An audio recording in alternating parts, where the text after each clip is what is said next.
Where did you first find this video? Was it Facebook, TikTok, YouTube Shorts? Let us know in the comments, because this one is the kind of jaw-dropping story you'll want to talk about. Have you ever had someone take something that's yours?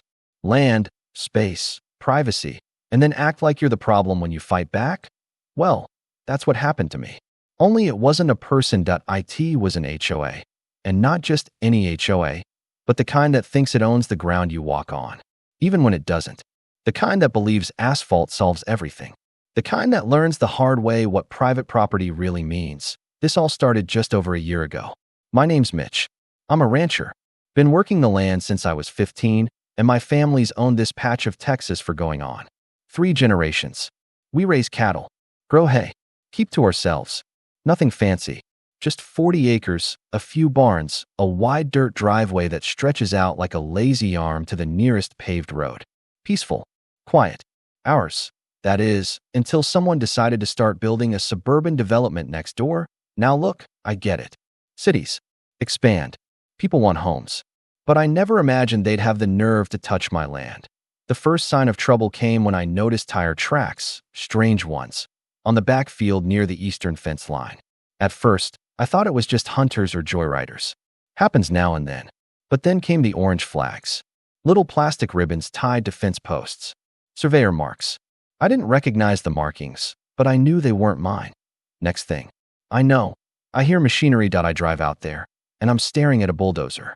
On my land. Digging. Flattening. Grading a straight line for a road. A road. I jump out of my truck and storm up to the guy waving his arms like he owns the place. I ask what the hell is going on. He tells me, like it's no big deal, that they're extending a street from the new subdivision through unused land to connect to the county road on the other side. Unused land? Buddy, I said, this is a hay field. And it's mine. He shrugs.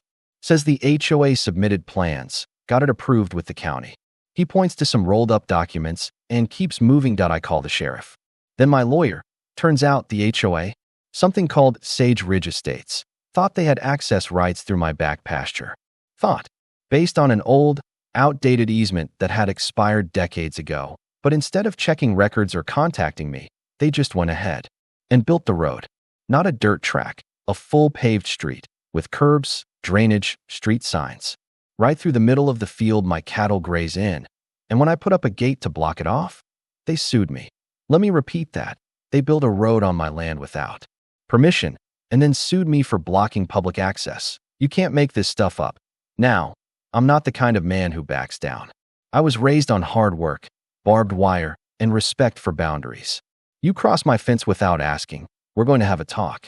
You dig through my soil without permission, we're going to court. So that's exactly what I did. I took there.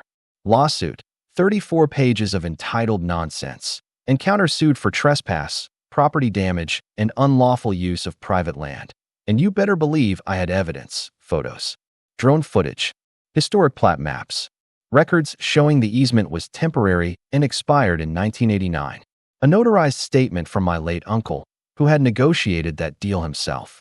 Even cattle movement records showing how the road disrupted our grazing patterns. Their lawyer looked nervous at the first hearing. The judge asked one question. Did you obtain written permission from Mr. Carson to construct this road? Silence. The HOA tried spinning it. Said they assumed it was common ground. That the county approved the plans. That I never objected. Objected? I never even knew until the bulldozer showed up. They tried to paint me as the unreasonable rancher. Out of touch. Unwilling to compromise.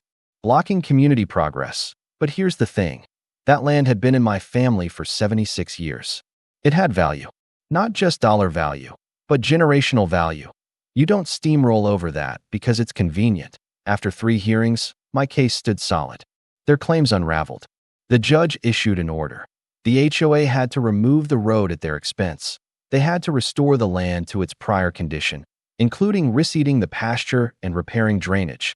They had to pay damages for trespass, for disruption of cattle operations, and for legal fees. Total cost, $1.40 million. I got my land back. I got my justice. But I didn't stop there. I worked with my county to re-verify all property boundaries. Posted signs. Updated GPS fencing data. Made sure every inch was protected. As for the HOA, Their little development now ends in a cul-de-sac, a perfect circle of concrete that leads to nowhere. Locals call it the road to regret. Moral of the story? Don't assume you own something just because it's next door. Don't let ambition override integrity.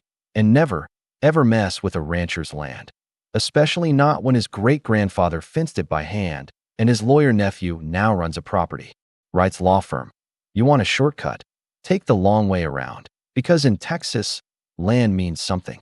And if you try to pave your way through my heritage, be ready to pay for every square inch.